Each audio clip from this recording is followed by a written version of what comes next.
Hello everyone, my name is Nicole and I am the Parent Support Worker for the Niagara Catholic District School Board EarlyON Child and Family Centers. Welcome to our very first book club chapter summary. As a reminder, this is the book that we are going to be looking at together for the next 10 weeks. It's called Love Builds Brains by Dr. Jean Clinton. We are super excited to get started. Today we are going to be highlighting the key points from chapter 1, which is called Let's Start at the Very Beginning. So what does it mean to start at the beginning? So to begin, Dr. Jean provokes us to consider how starting from the beginning might actually mean starting before the children are even born.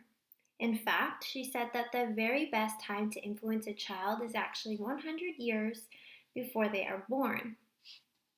Dr. Jean shared this perspective as inspired by a Mohawk leader named Tom Porter. And this wisdom known by First Nations people is supported by science because theoretically, what your great-grandmother ate can have a big influence on whether or not you'll have diabetes later in life. Because of this, we know that if our children today live through adversity, trauma, poverty, etc., that this can actually transmit to future generations because of the way that these events alter our DNA. She has us wonder, what if Canadians took this wisdom shared by Tom Porter and believed that children were the heart of a community, that when a woman is pregnant, the whole family becomes pregnant? How would our approach to life change? Can we support the mother, but also support the father, the siblings, the grandparents, and the entire community that surrounds that child in the womb? So the advice and insights shared by Dr. Jean matters whether we are thinking about the children in front of us right now or the children to come in 7 generations from now. But for the children we can see right now, the children of our generation, how exactly do we start supporting them from the very beginning?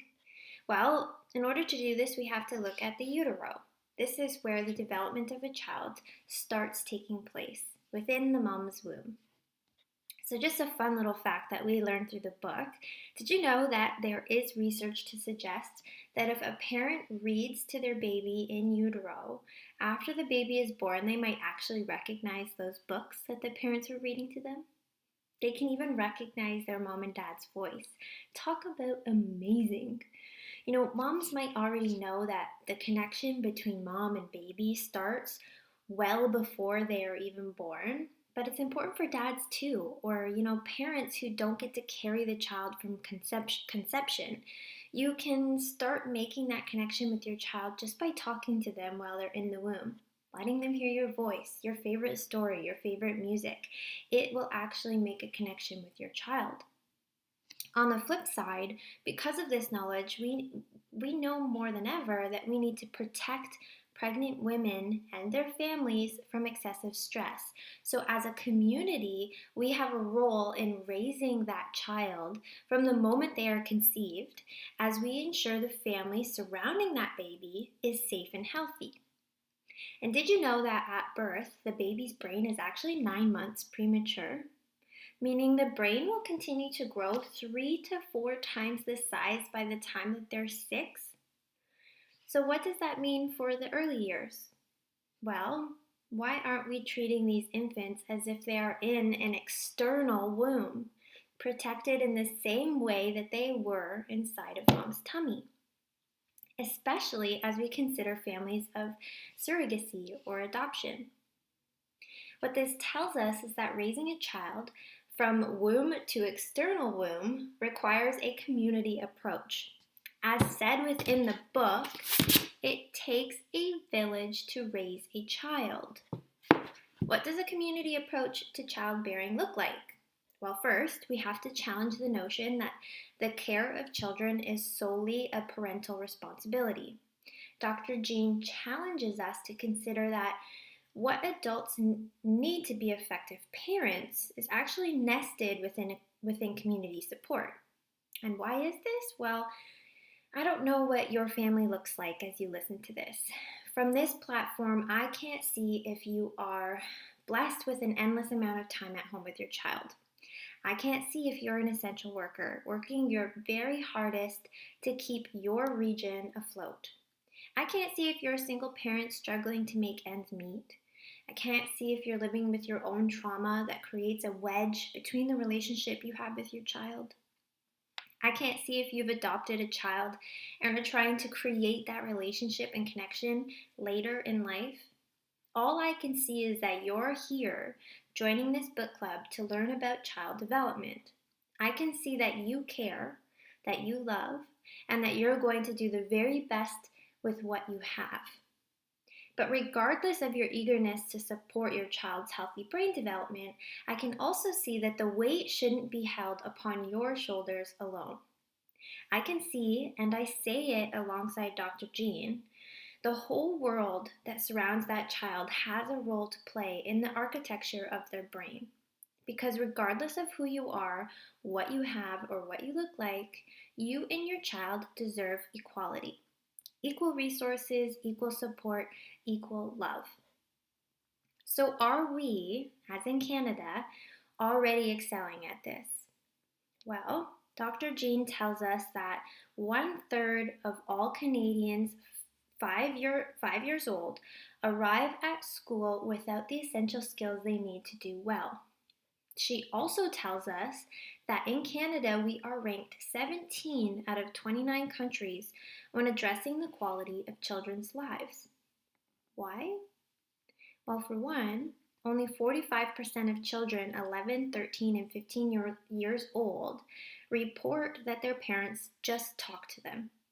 Whereas in Hungary, for example, that number actually soars to 90%. Or you know that Canada ranks 22 out of 29 in child mental health and 27 out of 29 in child obesity. So it forces the question, can we look at quality childcare at a community and societal level as an investment? Can we find a way to advocate for equality for the early years, wherein no matter how much money a family has, whether they can afford pizza day or not in school, can we find a way to ensure that all children get the same opportunities? We can if we realize the importance of a community approach to childcare, appreciating that the brain is built by more than just the home. So Dr. Jean painted this beautiful picture of what a child needs from their community, their village, and support for their parents' role in loving them. But why do we say that love builds brains? Why are we looking at the child's brain? Dr. Jean tells us that the brain is a master organ, so it is responsible for who we are, how we think, and how we feel. However, the child is not born with a fixed destiny. The idea that a child is its genes, its genetics, is a flawed idea in that we don't consider how the environment, especially in the early years, can alter those genes. So your brain is actually built by personal experience. What you love, what you hate, what you laugh at, it's all built up over time through experience. We no longer wonder, is it nature, our biology, our genes, or is it our experience, our exposure to life's challenges and nuances? We know now that it's a happy marriage of them both. It's the way that our genes interact with our environment. And we know that the early years are the greatest opportunity to affect how a brain is molded and constructed by experience. Dr. Jean refers to this idea as brain plasticity. So plasticity means that something can be shaped or molded, like clay. The brain is essentially like clay throughout life. It can and will change with experience. And as we dive into the next 9 chapters, you'll see how you can help shape and mold your child's brain through the experience that you offer, through attachment, through serve and return interaction, through connection, and so on and so forth. As Dr. Jean shouts through the pages of her book, what babies need to grow great brains isn't fancy programs. They need daily back and forth, serve and return social interaction. And that's what this book is going to teach us. Babies are competent and capable from birth, And we need to be in environments where people fall madly in love with their kids through that serve and return social interaction. As we venture through the next 9 chapters, you'll notice that this is really the drive home message. The connection will trump all else. So you'll want to keep that message in mind as we move along the chapters. Just remember that love builds brains. And we want to remember that although the early years matter, we should never give up. And we know that it's never too late because just like a house, we can reconstruct the brain. If parents are initially unavailable to an infant and their brain doesn't make connections for feeling safe and attached to their parents, that doesn't mean we can't try to make those connections later. But just like a house, it's easier to start with the foundation, start early, and make those connections early.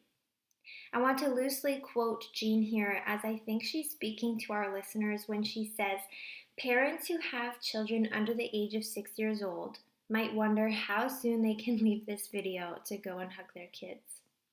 Those who have kids 6 and older might think that they've already blown it. But here's the other big part of this story. Brains don't stop growing. Opportunities for change don't stop in the early years. The early years is just the best place to start. I want you to say this with me. As a caregiver, I favor progress, not perfection, and I will never give up on a child. One more time. As a caregiver, I favor progress, not perfection, and I will never give up on a child. I want to thank you for listening to our very first chapter summary. Don't forget to join our Facebook group to receive exclusive book club content. If you're watching this within the group, then I welcome you and I can't wait to see what you do with the rest of the week's material. Bye for now.